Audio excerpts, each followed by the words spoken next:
Hi, I'm Richard McSpadden, AOPA Senior Vice President with the Air Safety Institute.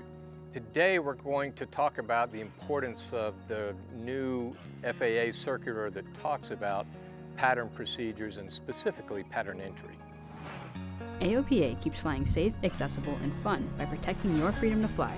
We are the most trusted one-stop resource for all things related to general aviation. Become an AOPA pilot today. So the importance of the new circular that came out earlier this summer is it emphasized standard pattern procedures and specifically pattern entry. So a couple of things that are highlighted. One is it really discourages straight-in entries to a pattern. Now it recognizes sometimes you do that if you're flying a practice instrument approach, for example, but it also stresses that if you're doing that, a lot of VFR traffic don't understand IFR terminology and IFR points. So it's still the responsibility on you to call your position in a way that other aircraft in the pattern will understand it.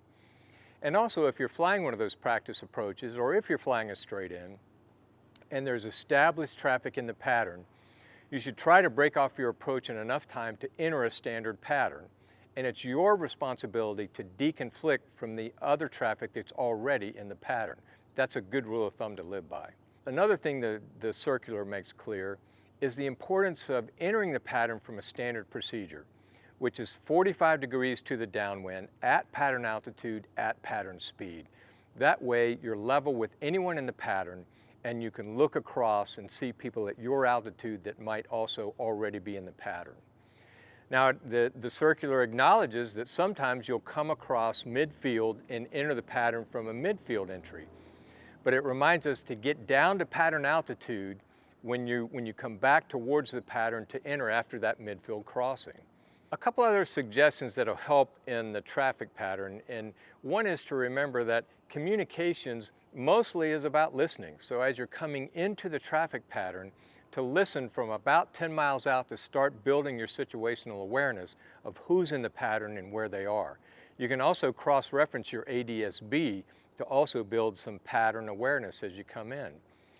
And then it reminds us too to use your full call sign, not aircraft color, as you're entering the pattern.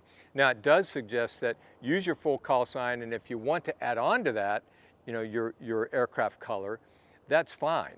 For example, you might say November 517 Whiskey Charlie's on a left crosswind for runway 17, yellow Super Cub. So if you want to add that as a situational awareness builder because maybe there's more than one Super Cub or more than one 172, that's great, but it should not replace your call sign.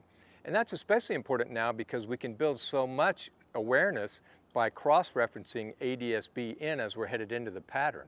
Now you don't want to stare at ADS-B in obviously, but it's a good tool to cross-reference.